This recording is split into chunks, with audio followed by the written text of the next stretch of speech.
Les dossiers sont tout à fait concrets, donc nous avons un premier échange sur 3 domaines. Nous allons poursuivre ces discussions pendant le dîner. Tout d'abord, ce sont les thèmes européens d'actualité Nous voulons sur traiter lesquels nous voulons ensemble travailler plusieurs ensemble. points communs, notamment la directive sur le détachement, et nous allons également aborder la réciprocité en matière commerciale. Tout cela, c'est lié bien sûr à la création d'emplois. Il faut créer des emplois, il faut également s'assurer que ces emplois perdurent. Nous avons des problèmes de chômage en Allemagne et cette question est encore plus grave en France. Nous avons décidé de faire évoluer notre relation bilatérale. Nous allons bien évidemment nous inspirer de ce qui a été déjà fait, mais nous allons aller plus loin et nous allons, après les élections législatives en France, organiser un conseil des ministres franco-allemands pour présenter les projets bilatéraux susceptibles d'imprimer une nouvelle dynamique à nos travaux. Nous sommes également convenus que, à moyen terme, nous élaborions une feuille de route pour l'Union européenne. Évidemment, il ne s'agit pas de projets qui peuvent être décidés du jour au lendemain, mais nous sommes tous les deux convaincus que nous allons devoir non seulement nous occuper bien sûr du Brexit, mais également de la façon dont nous pouvons approfondir l'Union européenne et la zone euro de sorte à ce qu'elle soit plus solide et résiste mieux aux crises. Et les projets franco-allemands, notamment sur le plan fiscal, pourraient ici donner une nouvelle impulsion et permettre une meilleure cohérence en Allemagne. En matière de défense maintenant, notre coopération va se poursuivre. Je pense que nous avons besoin d'une politique de défense et d'une politique étrangère plus cohérente qui seront vraiment des éléments essentiels de l'Union européenne et ce que nous voulons, c'est une Europe plus forte. Et ce que nous voudrions également, c'est lutter contre la bureaucratie, car nous constatons que souvent, en matière de décision, nous sommes trop lents, les choses durent vraiment trop longtemps et c'est trop difficile. Voilà. Merci encore. Je vous souhaite la bienvenue au Parlement et bonne chance. Et j'espère que vous aurez des bons résultats et que nous aurons une excellente relation bilatérale. Merci beaucoup. Merci Madame la Chancelière. Bonjour à vous Mesdames, Messieurs. Je suis pour ma part très heureux, en effet, le lendemain de la passation de pouvoir être avec vous à Berlin et d'avoir ce premier échange sur nos politiques à venir. Vous l'avez rappelé, j'ai été élu par les Françaises et les Français le 7 mai dernier sur un projet qui était résolument européen, en défendant l'Europe, le projet européen et un volontarisme européen, et en défendant la relation franco-allemande. Comme non pas une relation d'opposition, de chantage, mais une relation de confiance qui est la condition de possibilité non seulement d'avancer de nos deux pays, mais d'avancer plus largement de l'Europe elle-même. Mais je n'ai pas non plus oublié le message d'inquiétude, de colère, d'insatisfaction du peuple français qui s'est exprimé le 7 mai dernier et qui nous a rappelé à tous et à toutes qu'il y a aussi des réformes à conduire, une plus grande efficacité à avoir et une protection vis-à-vis de certaines perturbations du cours du monde à apporter à nos populations. Et donc, je suis aujourd'hui devant vous, heureux de pouvoir représenter la France, mais avec une lourde tâche à accomplir. La première, et je l'ai rappelé à Madame la Chancelière, c'est de mettre en place les réformes dont la France a besoin. Et donc l'agenda français sera un agenda de réforme dans les prochains mois, en matière économique, sociale et éducative, conformément à ce que j'ai annoncé durant la campagne, non pas parce que l'Europe le demande, parce que la France en a besoin. Parce que la France est aujourd'hui le seul grand pays d'Union européenne qui, depuis plus de 30 ans, n'a pas réussi à vaincre le problème du chômage de masse. Et c'est à cela que le gouvernement, que j'achèverai de nommer demain, s'attellera. Il y aura ensuite des élections législatives, vous l'avez rappelé, Mais c'est dans cet esprit-là que je construirai, que je demanderai au Premier ministre de construire l'action du gouvernement. Ensuite, il y a la nécessité d'avoir une Europe moins bureaucratique et une Europe qui protège. Et c'est dans cet esprit que nous avons échangé. Vous avez rappelé plusieurs chantiers de court terme sur lesquels je souhaite en effet que nous puissions travailler activement ensemble. Le droit d'asile commun, la directive travailleurs détachés, la réciprocité commerciale, ce sont autant de sujets qui auront un impact sur la vie quotidienne de nos concitoyens et de nos entreprises et sur lesquels nous avons besoin d'un plus grand pragmatisme et d'un plus grand réalisme européen. Moins de bureaucratie et une Europe qui protège davantage nos concitoyens. L'autre chantier sur lequel nous allons activement avancer, nous continuerons à en parler dans un instant, ce sont nos projets bilatéraux.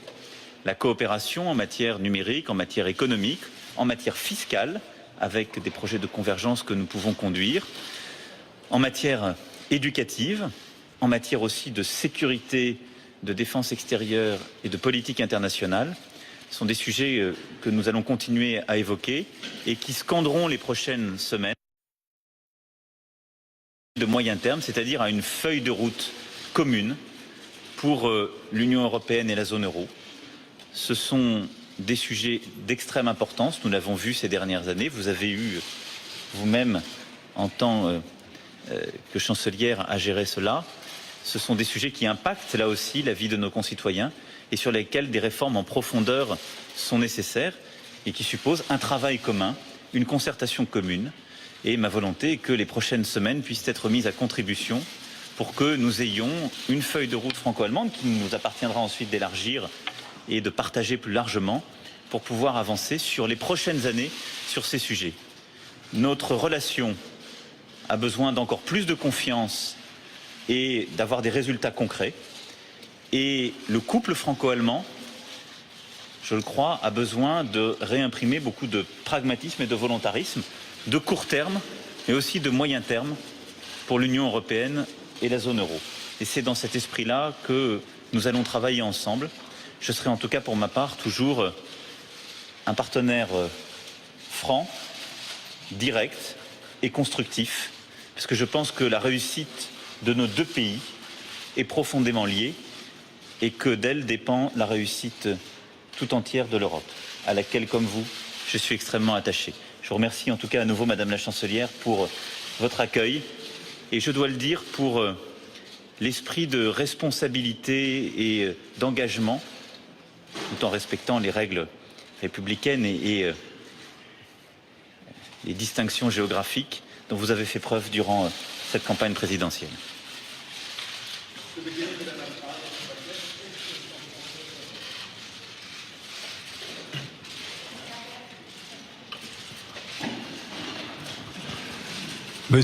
Madame la Chancelière, Monsieur le nouveau président de la République, vous l'avez évoqué à l'instant, certains couples franco-allemands ont marqué l'histoire. Et nous pensons tous, bien sûr, à Adenauer, De Gaulle, à Helmut Schmidt et Giscard d'Estaing, à Helmut Kohl et François Mitterrand, parmi d'autres. Alors je vous le demande, ces dernières années, on a eu le sentiment que la relation franco-allemande avait un peu perdu en densité. Est-ce que vous voulez aujourd'hui restaurer cette densité, restaurer le lustre de cette relation? Est-ce que vous voulez de nouveau avoir une relation historique entre la France et l'Allemagne? Oui.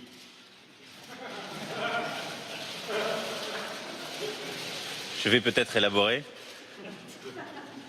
Oui, parce que je pense que nous sommes à un moment historique de l'Europe. Parce que les conditions même de l'élection présidentielle française l'ont montré et ce que nous voyons dans nombre de pays de l'Union européenne le démontre chaque jour.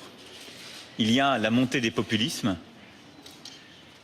qui est la conséquence directe de populations qui doutent, d'un cours du monde qui est mal maîtrisé, d'une Europe qui ne permet plus certains équilibres et d'un délitement subreptice. Nous avons besoin d'un temps historique qui sera un temps de refondation. Je ne mésestime pas les difficultés que cela implique. Nos opinions publiques n'ont pas les mêmes sensibilités. Nous avons des équilibres à tenir. Cela ne peut donc se faire que dans le respect mutuel et un travail très étroit. Et comme je crois à la refondation historique, je crois à la confiance réciproque. Et je pense qu'il faut, pour y parvenir, que chacun fasse ce qu'il a à faire. Moi, j'ai en France à conduire des réformes en profondeur qui sont nécessaires pour notre pays, mais nécessaires aussi pour la pleine restauration de la confiance franco-allemande. Et Madame la Chancelière a à conduire un travail de conviction avec son opinion publique, sa vie politique en ce sens. Mais je crois que l'un et l'autre, nous sommes convaincus que nous avons besoin de résultats de court terme, mais également de vraies transformations, d'une vraie refondation de l'Europe. En tout cas, moi, je m'inscris pleinement dans cette perspective.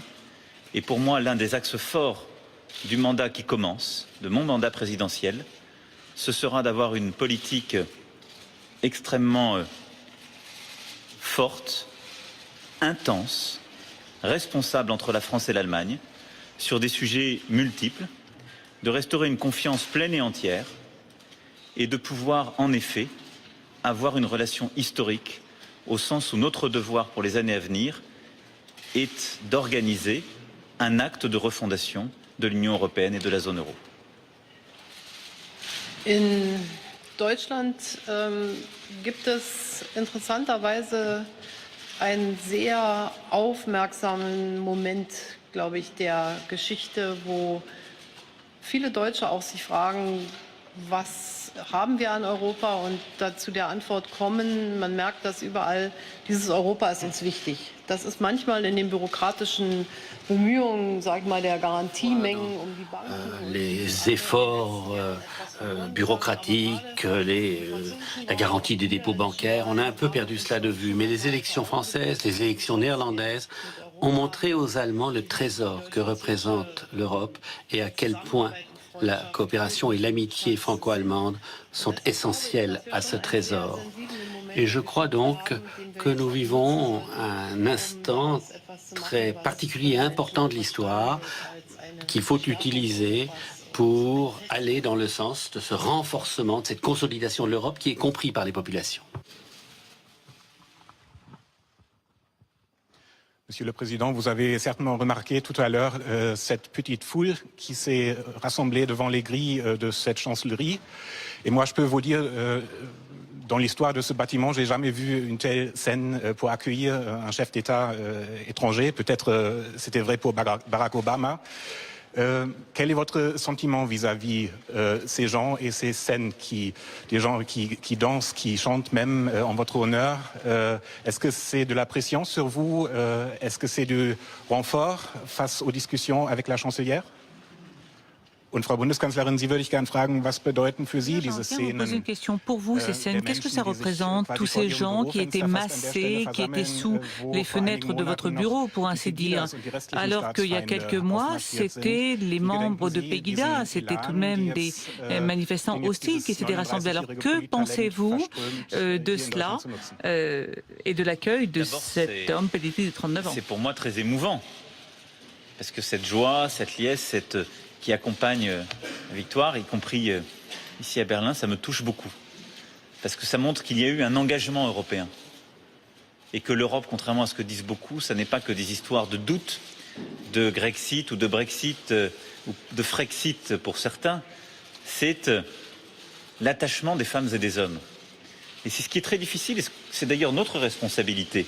C'est aussi de redonner cette chair à l'Europe, cette affectio societatis, cet enthousiasme européen. Moi, j'y suis très attaché parce que c'est comme ça qu'elle vit.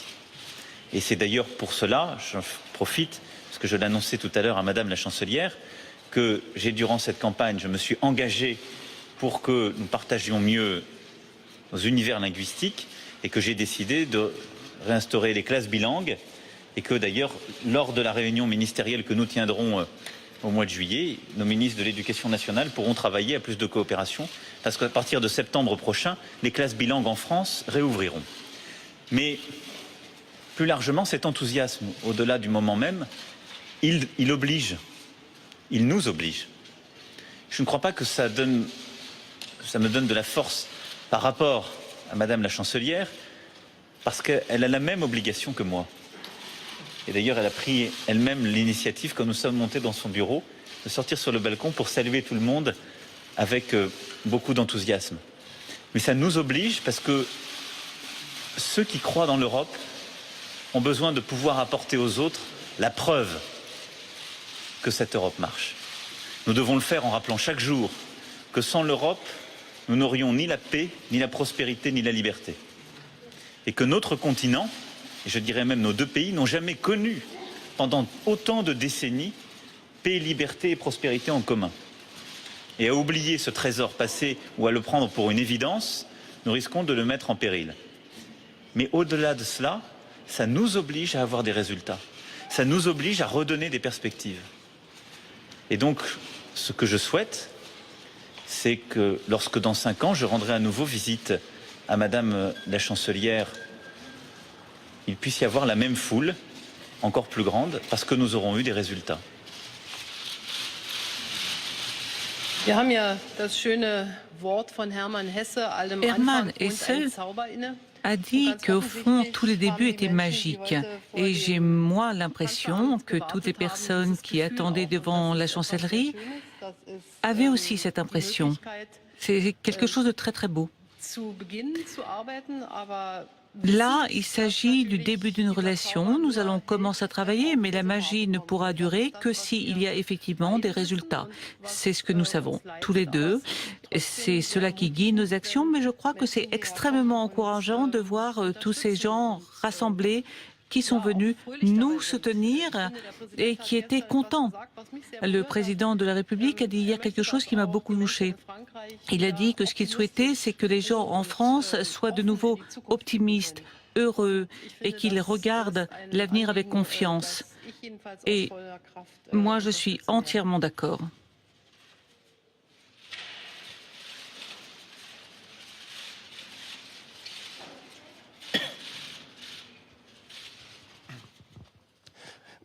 Madame la chancelière, pour refonder l'Union européenne, comme l'a dit le président Macron, pouvez-vous envisager un changement des traités à moyen terme, notamment pour intégrer un budget de la zone euro, comme l'a proposé Emmanuel Macron? Et Monsieur le Président, votre Premier ministre s'est dit de droite aujourd'hui.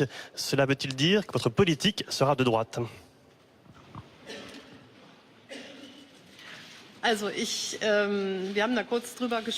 Nous avons évoqué brièvement ce sujet. Ce que je peux vous dire, c'est qu'effectivement, il est possible de modifier les traités si cela fait sens. Et nous devons renforcer la zone euro, pas uniquement d'ailleurs.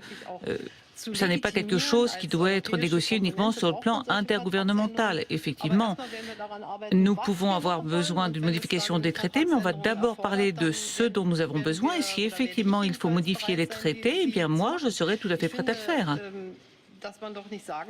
Mais moi, je dois vous dire que depuis que nous avons le traité de Lisbonne, il y a quelque chose qui m'a toujours dérangé.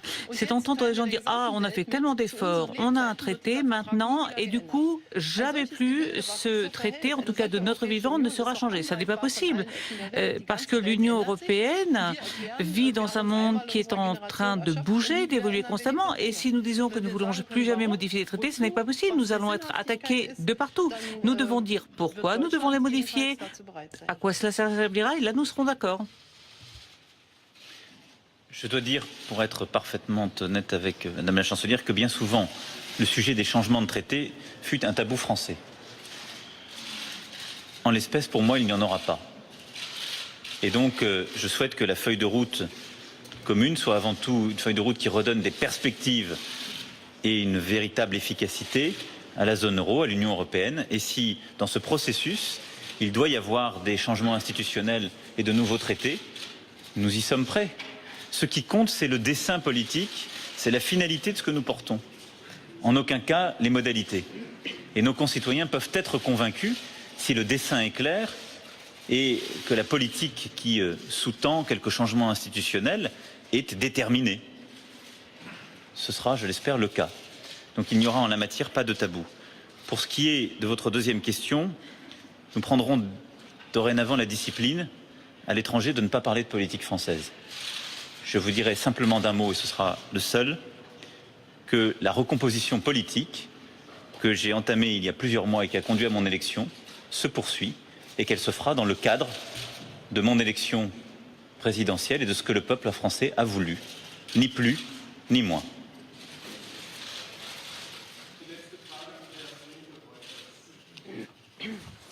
Herr Präsident, Frau Bundeskanzlerin, ich hätte gerne eine Frage. Madame la chancelière, j'aurais souhaité poser une question. Cette volonté de coopération que vous avez affichée à plusieurs reprises ne masquerait-elle pas des divergences fondamentales?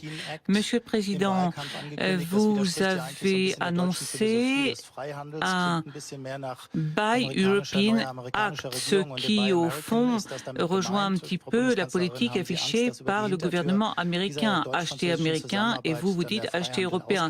Et Madame Merkel, ne pensez-vous pas effectivement que cela pourrait remettre en cause certaines règles, notamment pour le libre-échange?